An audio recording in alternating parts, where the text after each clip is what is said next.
Have you ever heard your parents say, "After everything I've done for you"? Good kids don't treat their parents like this.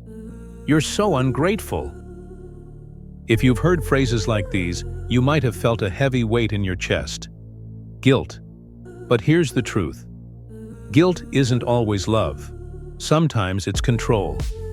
And today, we're going to uncover 7 common guilt trips parents use to control you, and how to finally break free from them without losing yourself or your compassion.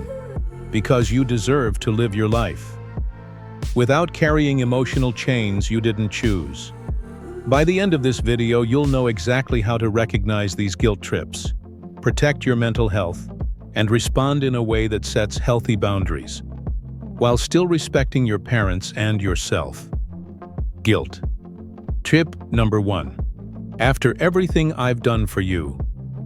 Soft focus on a young adult sitting quietly, looking guilty, while a parent says, "After everything I've done for you, this is how you treat me?" This is one of the most common guilt trips parents use. It reminds you of every sacrifice they've made, the late nights, the money spent, the dreams they gave up, and it makes you feel like you owe them your obedience forever. Here's the problem. Parenting was their choice. Your entire life doesn't have to be repayment for that choice. Love given freely should not come with a lifelong contract. Imagine Anna, a young woman who dreamed of studying abroad. When she told her parents, they said, "So you want to leave us after everything we've done for you?" Do you know how selfish that sounds? Anna almost gave up her dream, until she realized her parents' sacrifices were real, but so was her future. She chose to go, and years later she was able to support her parents financially in a way she never could have if she'd stayed behind. She didn't abandon them, she grew, and then gave back from a place of strength. When you hear this guilt trip, try saying, "I love and appreciate everything you've done. That's why I'm making choices that will make me happy and successful, so I can honor your sacrifice by living fully." This shifts the conversation from guilt to gratitude. Guilt trip. Number 2. Good kids don't treat their parents like this. Parent with disappointed expression saying, "Good kids don't talk back. Good kids don't say no." This guilt trip attacks your identity. It implies that saying no to your parents makes you a bad child. And no one wants to feel like the bad kid. But here's the truth. Being a good son or daughter does not mean living without boundaries. Respect does not mean silence. Love does not mean self-abandonment. Storytelling example. Meet David. When he told his parents he didn't want to take over the family business, they said, "Good kids stay and help their family. You're turning your back on us." David almost gave in. But deep down he knew he'd resent his parents forever if he stayed. He chose his own path. And over time, his parents saw that he was happier and more successful doing what he loved. Sometimes, the most loving thing you can do is live authentically, even if it disappoints someone temporarily. Practical response. When you hear this guilt trip, try calmly saying, "I hear you. I love you. But my choices don't make me a bad person. They just make me someone who's trying to live truthfully." This stops the guilt spiral and recenters you in self-respect. Guilt trip number 3. You're so ungrateful. Parent shaking their head and sighing, "You never appreciate anything we do for you. You're so ungrateful."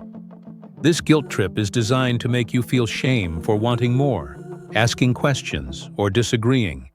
But gratitude and obedience are not the same thing. You can be thankful for what your parents gave you and still choose a different life for yourself. Storytelling example. Maria grew up in a strict home where every decision, from what she wore to who she dated, was made for her. When she finally spoke up about wanting freedom, her parents said, "We gave you food, clothes, education, and this is how you repay us?" Maria carried that guilt for years, until she realized gratitude doesn't mean erasing your own voice. She learned to say, "I appreciate what you've given me, but I also have my own dreams and needs." and she found peace knowing that gratitude can coexist with independence. Practical response. When this guilt trip hits you, practice separating facts from feelings. You can say, I am grateful. I say thank you often. But being grateful doesn't mean I can't express what I feel or need. This keeps gratitude alive without letting it become a tool of control. Guilt trip. Number 4. You're breaking the family apart. Parent crying or looking devastated saying, "Because of you, this family is falling apart." This guilt trip is heavy.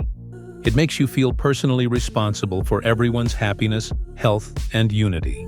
But one person cannot hold an entire family together by sacrificing themselves. That's too much weight for any child, even an adult child, to carry. Storytelling example. Think about Sam, whose parents fought constantly. Whenever he tried to set a boundary, his mom would say, "Do you want us to divorce? This is your fault." Sam spent years trying to keep the peace, until he realized he was not the cause of their problems.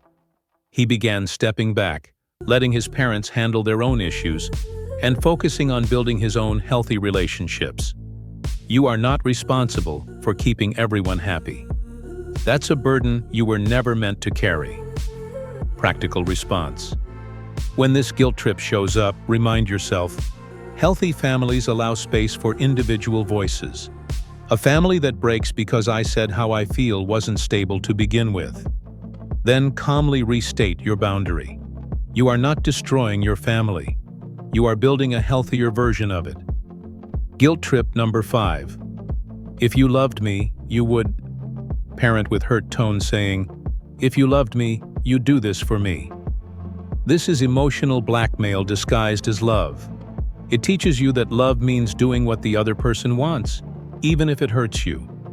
But true love is not coercion. Love respects choice. Storytelling example. Leah's parents wanted her to marry someone from their community. When she refused, they said, "If you loved us, you'd marry him. Think about our reputation." Leah was heartbroken, but realized love cannot be proven by self-betrayal.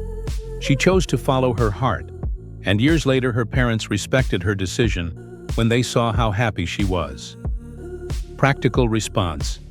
When you hear this, try saying, "I do love you, and because I love you, I want to be honest about what I can and can't do, so I don't live with resentment." This keeps the focus on love while holding your boundary firm. Guilt trip. Number 6. You're all I have. And guilt trip number 7. You owe us. Parents saying with sadness, "You're all I have, don't leave me." Or, "After raising you, you owe us this." These are the deepest guilt trips because they tap into your fear of abandonment and your sense of duty. They can make you feel trapped, like your entire life must be about caring for them, sacrificing your happiness. But here's the truth. You can love and support your parents without giving up your freedom. Your life is not a debt. It's a gift. And gifts are meant to be lived fully. Practical approach. When this guilt hits, try gently saying, "I will always care about you, but I also have my own life to build. I can't do everything, but I will do what I can." This is compassionate honesty. It reassures them you care, but it also protects your future. These 7 guilt trips are powerful because they play on your love. But love shouldn't feel like a cage. You can respect your parents, be grateful for them, and still create a life that's true to who you are. Remember, healthy love is free. True respect includes your voice, and you are allowed to grow without guilt. If this video helped you, share it with someone who needs to hear it. And don't forget to subscribe for more empowering content about boundaries, confidence, and emotional freedom.